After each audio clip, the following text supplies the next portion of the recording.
এই রমজানে একটি নামাজের কথা বলবো, শত কষ্ট হলেও এই নামাজটা আপনি ছাড়বেন না, একবার হলেও এই নামাজটা আপনি পড়বেন। নবীজি এই নামাজের এত গুরুত্ব দিতেন, নবীজি বলেছেন জীবনে একবার হলেও তুমি নামাজটা পড়বে। এই হাদিসটি ইবনে মাজাহ শরীফের, তিরমিজি শরীফের এবং আবু দাউদ শরীফের 1297 নম্বর হাদিসের মধ্যে এই হাদিসটা বর্ণনা হয়েছে এই নামাজের কথা। নবীজি তার চাচা আব্বাস রাদিয়াল্লাহু তাআলা আনহুকে ডাক দিয়ে বলছেন, চাচা আমি আপনাকে এমন একটি নামাজের কথা বলছি, এই নামাজটা আপনি প্রতিদিন একবার হলেও আপনি আদায় করবেন। চাচা যদি প্রতিদিন সম্ভব না হয়, অন্তত সপ্তাহে একবার হলেও আপনি নামাজটা পড়বেন। যদি সপ্তাহে সম্ভব না হয়, তাহলে আপনি মাসে অন্তত একবার এই নামাজটা আদায় করবেন। চাচা যদি মাসেও আপনার পক্ষে কষ্টকর হয়ে যায়, বছরে একবার পড়বেন। যদি বছরেও না পারেন, জীবদ্দশায় অন্তত একবার হলেও নামাজটা পড়বেন। কারণ এই নামাজটা এত পাওয়ারফুল নামাজ।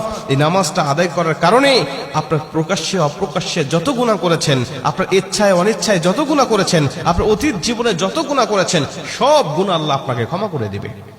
চাচা এই নামাজটার নিয়মটা একটু ব্যতিক্রম। এই নামাজটাকে বলা হয় সালাতুত তাসবিহ। এই নামাজের মধ্যে অতিরিক্ত কিছু তাসবিহ পাঠ করতে হয়। সুবহানাল্লাহ, আলহামদুলিল্লাহ, লা ইলাহা ইল্লাল্লাহ, আল্লাহু আকবার। এই চারটা তাসবিহ একত্রিত করে সুবহানাল্লাহি ওয়াল হামদুলিল্লাহি ওয়া লা ইলাহা ইল্লাল্লাহু আল্লাহু আকবার, এই তাসবিহগুলো, এই বাক্যগুলো এখানে পাঠ করতে হয়। 4 রাকাত বিশিষ্ট এই নামাজ সালাতুত তাসবিহ 4 রাকাত পড়তে হয় এক নিয়তে। 4 রাকাত নামাজে প্রতি রাকাতে 75 বার করে করে মোট 300 বার এই তাসবিহটা পাঠ করতে হয়। সুবহানাল্লাহি ওয়াল হামদুলিল্লাহি ওয়া লা ইলাহা ইল্লাল্লাহু আল্লাহু আকবার, এই তাসবিহটা, এই দোয়াটা 75 বার করে করে প্রতি 4 রাকাতে মোট 300 বার করে আপনি পাঠ করবেন। কি নিয়মে পাঠ করবেন আমি আপনাকে নিয়মটা শেখাচ্ছি। আবু দাউদ শরীফের 1297 নম্বর হাদিসের মধ্যে যে নিয়মটা এসেছে, আমি এই নিয়মটা আপনাকে শেখাচ্ছি। আমাদের সমাজে আর বেশ কিছু মানুষ বেশ কিছু নিয়ম বলে, কিন্তু আমি আপনাকে হাদিস থেকে সরাসরি নিয়মটা জানাচ্ছি। এটা আপনি রেকর্ড করে নেন, খাতা কলম থাকলে লিখে নেন। প্রয়োজনে এটা যত সোশ্যাল মিডিয়াতে যাবে, ফেসবুক ইউটিউবে যাবে, এটা আপনি সেভ করে নিজ আইডিতে শেয়ার করে রেখে দিবেন, যাতে আপনিও শিখতে পারেন, অন্য মানুষকে শিখাতে পারেন। আপনার শেখানোর কারণে কেউ যদি নামাজটা আদায় করতে পারে, ও যে সওয়াবটা অর্জন করবে, সওয়াবের একটা অংশ আল্লাহ আপনার আমলনামায়ও দান করবে। এজন্য এগুলো মানুষের কাছে ছড়িয়ে দিবেন যত সম্ভব হয়। আপনি প্রথমে যখন নামাজটা শুরু করবেন, নিয়ত করবেন, নফল নামাজের নিয়ত করে অন্যান্য নামাজে যেভাবে সানা পাঠ করি আপনি সেভাবে সানা পড়বেন। অন্যান্য নামাজে যেভাবে সূরা ফাতিহা পড়ি ওভাবে সূরা ফাতিহা পড়বেন। অন্যান্য নামাজে সূরা ফাতিহার পরে যেভাবে সূরা মিলান ওইভাবে সূরা মিলাবেন। সূরা মিলানোর পরে রুকুতে যাওয়ার আগে দাঁড়ানো অবস্থায় আপনি 15 বার এই তাসবিহটা পাঠ করবেন। সুবহানাল্লাহি ওয়াল হামদুলিল্লাহি ওয়া লা ইলাহা ইল্লাল্লাহু আল্লাহু আকবার।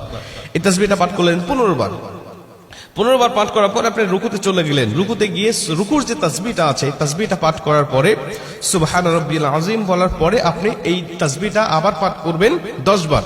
সুবহানাল্লাহি ওয়াল হামদুলিল্লাহি ওয়া লা ইলাহা ইল্লাল্লাহু আল্লাহু আকবার। এই 15 বার আর 10 বার 25 বার। এরপরে আপনি রুকু থেকে উঠে দাঁড়ালেন, দাঁড়ানোর অবস্থায় আপনি আবারও 10 বার পাঠ করবেন। তাহলে হলো 10 আর 25 35 বার। এরপরে আপনি রুকুতে চলে যাবেন। রুকুতে গিয়ে রুকুর তাসবিহটা পাঠ করার পরে আবারও পড়বেন 10 বার। এই হলো 35 আর 10 45 বার। এরপরে আপনি রুকু থেকে আবার উঠে বসে পড়লেন।